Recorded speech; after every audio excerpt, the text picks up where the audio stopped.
Ya, oke guys, kembali lagi sama gue karena data nggak bisa bohong ya. Ya hari ini IHSG naik ya, hari ini Rabu 27 Juli ya IHSG naik. Dan tadi gue lihat saham gue banyak banget hijau guys, merah cuman dikit ya. Bahkan BRIS aja yang gue yang lama merah udah mulai hijau. Terus mungkin yang merah karena kemarin Pans baru bagi dividen, wajar, gue anggap itu wajar. eh ya gue lihat tadi gue lihat total return aset gue 50%-an lah tadi. Kalau besok Fed nggak nggak ya, kalau besok market nggak panik lagi ya, ya semoga aja enggak ya. Tapi kita udah siap aja kalau besok merah lagi atau gimana. Ah, tadi ITMG tembus 37.000, gila gue bilang tadi. Gue lihat itu termasuk yang bikin gue naik gede juga. Intinya gini aja guys, di saham itu lo tetap tenang dan sabar selama saham lo adalah lo yakin bahwa saham yang lo pegang perusahaannya bagus, ekuitasnya naik, labanya gede, dividennya rutin selalu per tahun, dan yieldnya biasa 5% ke atas lah, 6% ke atas. Lu don't need to worry lah. Lu nggak perlu worry soal itu. Suatu hari naik. Memang nanti ada fase-fase stagnan, gue bilang ya. Stagnan misalnya kayak ABMM, fase-fase stagnan habis bagi dividen. Terutama kemarin nggak tahu ada pemain besar yang jualan juga di ABMM. Tur tambah lagi crash berkali-kali sampai tembus 2.200 ya. Sekarang udah 2.500-an lagi. Lu don't worry ya, kalau lu tahu harga fundamentalnya di mana, dia akan kembali lagi ke sana ya, akan kembali lagi ke arah sana, akan naik lagi. Adro gua kemarin sampai tembus minus 2.700 ke 2.700 ya, merah merah merah. Tapi karena gua tahu fundamentalnya dia di sekitar usah 3,5 sampai berapa gitu lah, sampai goceng kan ada tembus itu ya, gua tahu one day dia akan balik ke sana, one day akan balik ya. Sehingga tadi gue lihat Adro gua juga udah mulai hijau lagi semua. Ya intinya jangan panik kan guys, selama bener saham lo ya yang tadi gue bilang kriteria terpenuhi itu semua. So TAPG juga dulu sempat, TAPG itu dulu waktu laporan kuartal satunya keluar kan bagus, cuma kebetulan pas crash gitu loh. Jadi dia batal naiknya. Ya batal naiknya, dan sekarang baru ketika Q2 keluar mulai nunjukin gigi. Dan jadi periode dari Q1 ke Q2 tuh TAPG tuh harganya stuck kan gitu-gitu aja, bahkan turun. Tapi nggak panik. Kenapa kita nggak panik guys? Tetap akumulasi. Justru di fase stagnan itu lo akumulasi lagi di harga murah. Kenapa nggak panik ya? Karena gue tahu itu bakal tembus ke arah berapa dan dia bagi dividen di harga berapa. Itu pasti jadi bahan rebutan nanti suatu hari.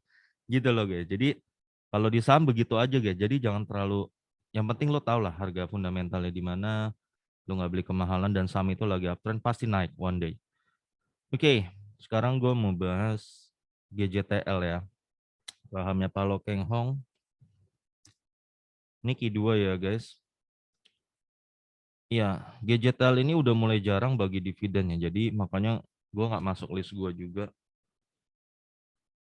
Ya nggak masuk list gue juga. Memang kalau secara kriteria Palo Keng Hong masuk banget. Kalau lu pakai tekniknya Palo Keng Hong, PBV di bawah 1, pairnya juga di bawah, ya pairnya kecil di bawah 10-an ya. Ini jelas ini masuk banget di kriterianya Pak Lo. Tapi lu kalau mau jadi orang kayak Palor sabar banget ya. Sabar banget, bisa sabar 3 4 tahun, 5 tahun.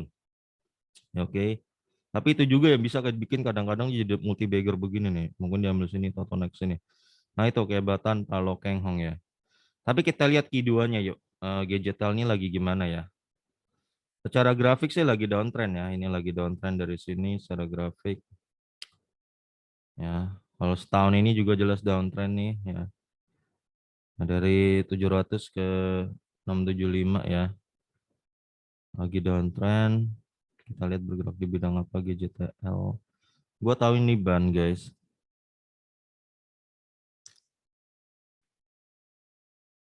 GTL ya. Hmm, oh ini udah. Ya bergerak di ban, ya barang-barang terbuat dari karet lah, ban dalam, ban luar. Yang merek-merek bannya GT Radial gua tahu nih ya, Gajah Tunggal, Tire Geneos, GT Radial ya. Gitu-gitu lah. Lu yang terutama tahu dunia ban, lu yang lebih paham dari gue lah. Pemegang saham Denham Pty Ltd 49% ya. Ini kemungkinan dia pengendalinya nih. Compagnie Financier Missions SCMA 10%. Kalau Keng Hong 5,1% dan masyarakat 35%. Berarti masyarakat ada kira-kira sekitar 1,3 miliar lembar lah dipegang oleh masyarakatnya. Pak Lo lumayan juga punyanya 5% ya, gede itu loh. Ya. Pak Lo, oke, bisnisnya ban ya, terutama ban nih, sama benang Nilton. Tapi 96% ban lah. Oke. Nah di laporan keuangan terbaru ini dia lagi rugi guys ya. Jadi gue nggak tahu kenapa. Yuk kita bahas bareng-bareng yuk. Ya.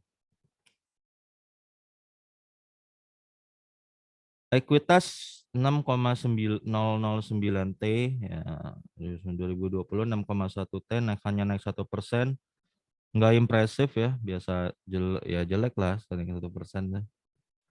Terus 2021 naik 7,1 triliun, 16%. Nah ini bagus banget naiknya waktu itu. Dan sekarang 6,9 T turun minus 2% ya. Minus nih guys, turun ya. Jadi lu udah mulai harus waspada kalau ekuitas yang turun ya. Itu kalau gua guys. Gua strict banget soal ekuitas ya.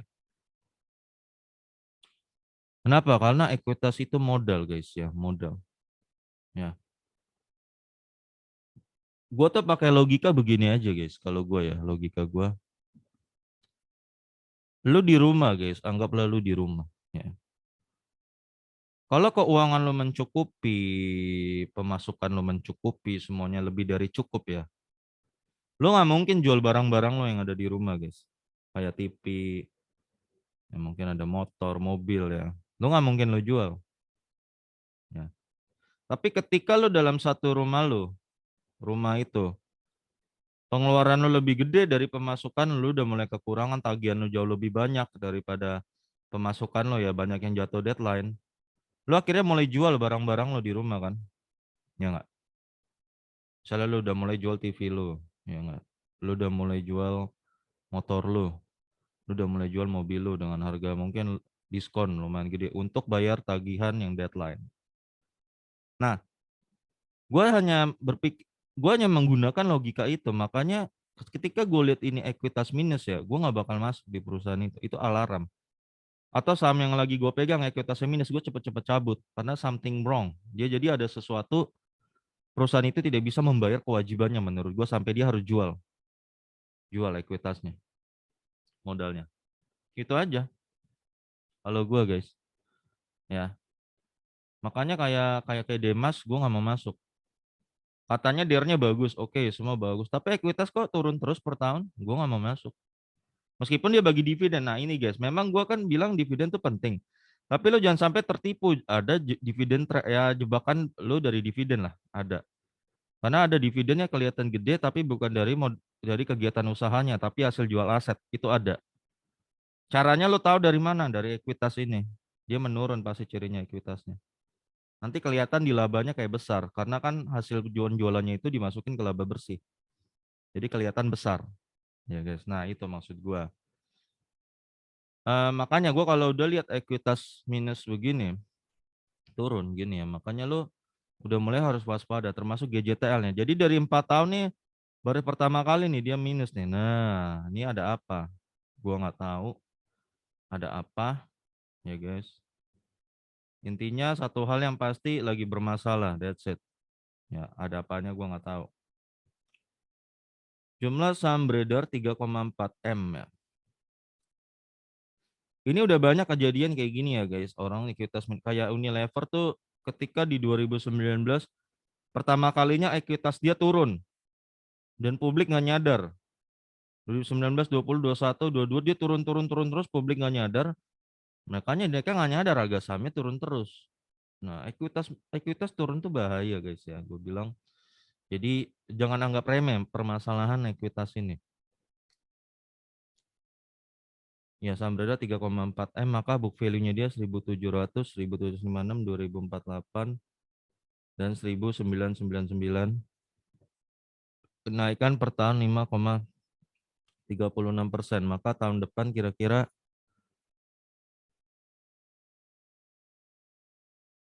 dikali 1,01536 ya. Oke, berarti tahun depan kira-kira book value dia 2029 lah. Naik 5%. Maka per bulan naik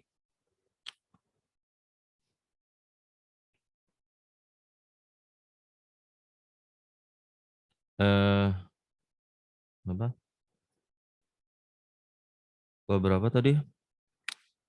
2029 lu bagi aja 12 per bulan naik berapa dia book value-nya?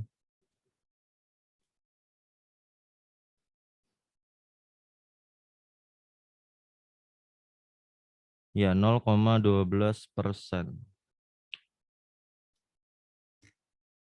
Maka 0,12 ini lu bagi 0,12 dapat berapa? 2022 ya, berarti 2003 ya 2005 lah book value dia di Juli sampai Agustus lah kira-kira tentunya ya. Harga rata-rata saham 660, 378, 885, 720 ya. PBV 0,3, 0,2, 0,43 dan 0,36 ya. Di bawah satu banget PBV-nya guys, bahkan parah. Ya cenderung nih ada beberapa fundamentalis yang memang menjadikan ini ukurannya. Kenapa? Misalnya kayak Pak Beni Cokro dia bilang, kalau lo ada di perusahaan yang PBV-nya di bawah 1, apalagi 0,3, 0,2 gini ya. Seumpama lu salah memprediksi, dia bilang ya. Lu nggak mungkin bisa lebih salah lagi. Nah, itu masuk akal. Bagus. Ya, bagus. Pak Lo juga kemungkinan karena dia kan juga mengikuti pola punya Benjamin Graham ya. Nggak boleh PBV di atas 1,5. Paling maksimal 1,5. Lalu di bawah PBV 1. Makanya Pak Lo pasti ciri perusahaan yang dia pegang gini-gini. Nah, karena apa? Prinsipnya kalau lo ada di perusahaan gini, lo nggak mungkin bisa lebih salah lagi.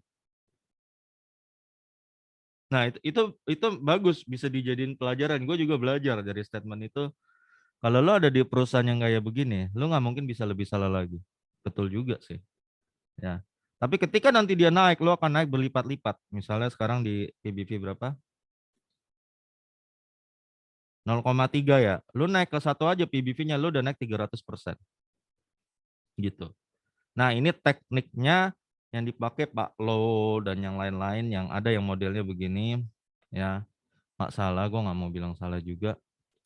Dan memang terbukti Pak Lo udah berhasil menghasilkan multi bagger berkali-kali. Modelnya begini. Tapi kalau lo mau ikutin model Pak Lo gini, lo harus sabar banget ya guys. Bisa 5 tahun gitu loh ya. Harus sabar banget ya. Baru kelihatan nanti progresnya. Gitu. Sabar. Kalau lo yang baru sedikit 1-2 hari udah bingung ya, baru minus 2% panikan, lo susah. Oke, metodenya Pak Lo. Ya artinya kayak gini ya guys. Tapi hati-hati yang seperti yang gue juga sering bilang sama lu bahwa PBV kecil itu berarti perusahaan itu bisa jadi nggak menarik. Nah, itu bisa jadi. Nggak menarik misalnya di mana? Mungkin nggak pernah bagi dividen. Itu bisa jadi.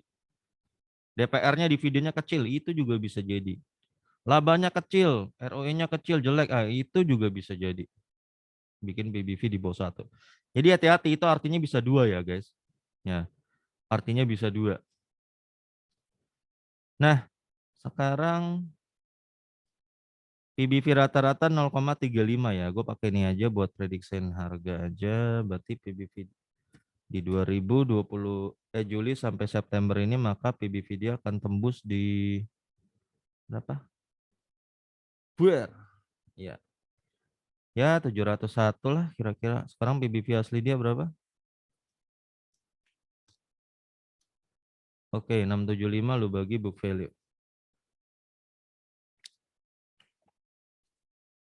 675 2005 ya. Ya 0,33 guys. PBV aslinya GJTL sekarang ya 0,33 mana sih? Ya. Menurun ya. 33. Nargawa. Sekarang kita bahas laba yuk ya, biar kita tahu nih perusahaan berprospek atau enggak. 2019 labanya minus, rugi dia. Rugi 5 miliar. Ya. 2020 dia untung 263 miliar. 2021 rugi 16. Ini rugi nggak sih? Iya, rugi 16 miliar dan sekarang rugi lagi 63 miliar, lebih parah ruginya ya. Naik nambah. ROE-nya gimana coba kita lihat.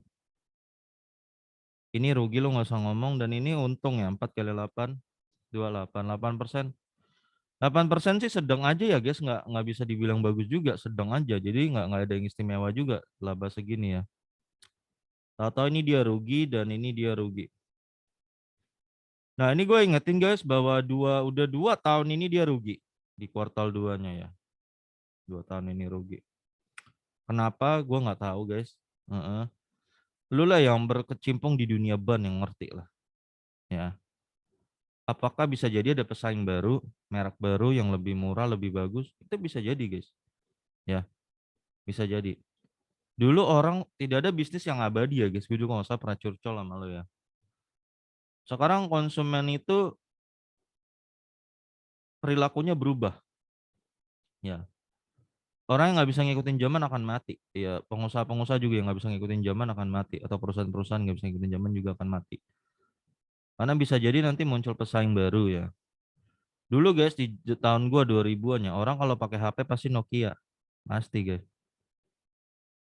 Siapa yang menyangka brand sebesar itu bisa mati, hancur. Sekejap gitu. Diganti BB ya.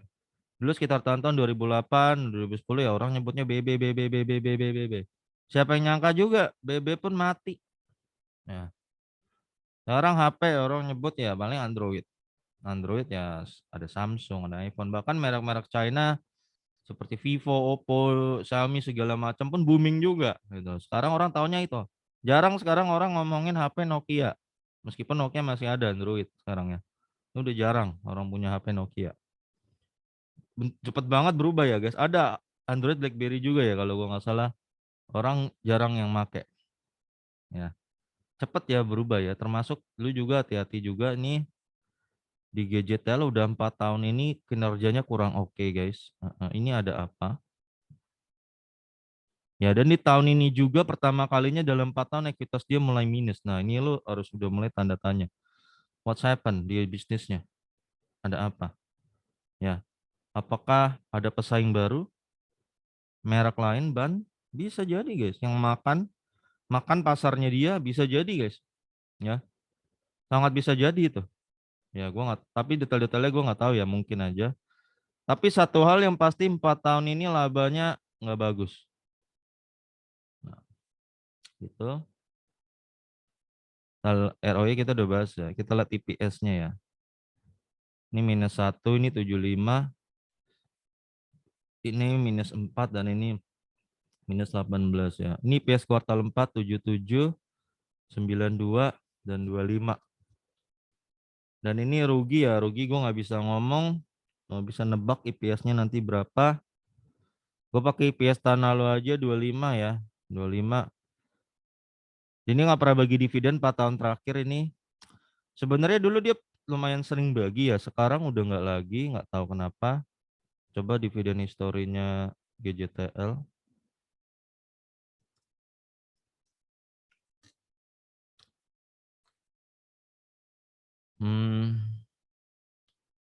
Sebenarnya dulu dia lumayan sering bagi. Nih, 2009 7 bagi 2006 27 8 10 11 12 13 14 15 17 21 ya. Cuman juga angkanya juga kecil-kecil. Jadi kalau dia bagi juga nggak niat, guys. Ya. DPR kecil. Oh, dia bagi juga nih di tahun 2020 nih kemarin. Tahun 2021 tapi tetap buku 2020 RP 10 padahal dia punya IPS 92 nih. Cuman 10% ya. Ya dia kalau bagi juga nggak niat juga, guys. Agak pelit juga sih. Ya, gue pribadi sih gue kurang tertarik ya kalau kayak gini. Kalau lu pakai IPS tahun lalu, maka anggaplah dia bagi 12,5, maka menurut gua ya harga fundamental GJTS kalau pakai harga IPS tahun lalu ya harga dia ada di sini nih. Ini gua pakai tahun 2021 ya karena 2022 ini kuartal 2 rugi. Jadi gua mau berhitung gimana gitu loh. Menurut gua harga GJTL tuh di sini guys, sampai 125 sampai 250. Inilah menurut gua ya.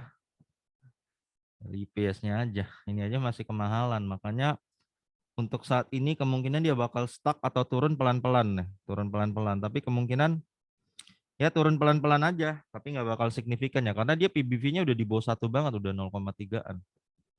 Dia akan turun pelan-pelan aja. Menurut gua harganya masih di sini, 125. Tren naik belum kayaknya ya, belum ada. Tapi guys ya, kalau ada fundamental orang yang fundamental yang jago, dia modelnya begini guys, cara dia investnya. Dia invest di perusahaan rugi kayak GJTL ini, rugi. Saat lagi rugi ini dia invest yang banyak ya.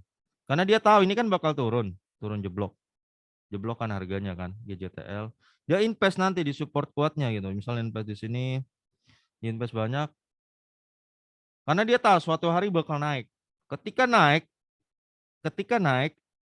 eh bisa naiknya tahu-tahu kan dari sini mungkin tahu-tahu naik ke arah sini. Nah, dia kan cuan berlipat-lipat di situ. Nah, ini gua kasih tahu lo, ada orang yang tekniknya begini. Tapi ini harus sabar banget dan lu harus bisa mastiin bahwa kerugiannya GJTL ini murni karena faktor luar, bukan karena perusahaannya lagi bermasalah. Nah, dan lo harus cukup yakin bahwa dari sisi bisnisnya lo bisa analisa bahwa GJTL ini akan bangkit. Nah, baru dia lo berani masuk kayak gitu untuk bertaruh di sana. Nah, itu bisa jadi cuan berlipat-lipat buat lo guys, karena ketika orang tidak berani masuk sana, lo masuk. Bisa jadi. Tapi karena gue nggak tahu sama sekali guys soal bisnis perbanan gini, jadi gue sendiri blank, gue nggak bisa ngasih tahu lo apa-apa soal itu. Tapi kalau lo punya nyali lu masuk di saat rugi begini dan saat ekuitas minus, mungkin suatu hari dia naik, lu bisa berlipat-lipat juga. Tapi kalau lu gagal prediksi, dia bisa makin nyungsep. Nah itu aja terserah lu guys ya. Kalau dari ya per gue nggak bisa ngomong lah, orang dia lagi rugi ya. Jadi gimana kesimpulan gue? Ya ekuitas lagi hancur, laba rugi. Saat ini belum ada yang menarik guys dari sini, jujur. Bahkan ini masih kemahalan 675 ya. Tadi kan gue bilang 125 atau 250. Kemungkinan akan lagi bergerak turun. Gue sendiri nggak tahu ya guys ruginya kenapa, apakah ada kompetitor baru atau gimana. Lu sendiri yang paling tahu soal dunia perbanan GJTL ini. Ya seperti yang gue bilang, nggak ada perusahaan yang selamanya bagus. Gitu. Selamanya bagus. Ini gue nggak tahu GJTL kenapa. Ya, lu aja yang tahu gitu aja guys. Oke guys, semoga video gue ini bermanfaat buat lo ya guys. Sampai ketemu lagi video gue berikutnya karena data nggak bisa bohong ya.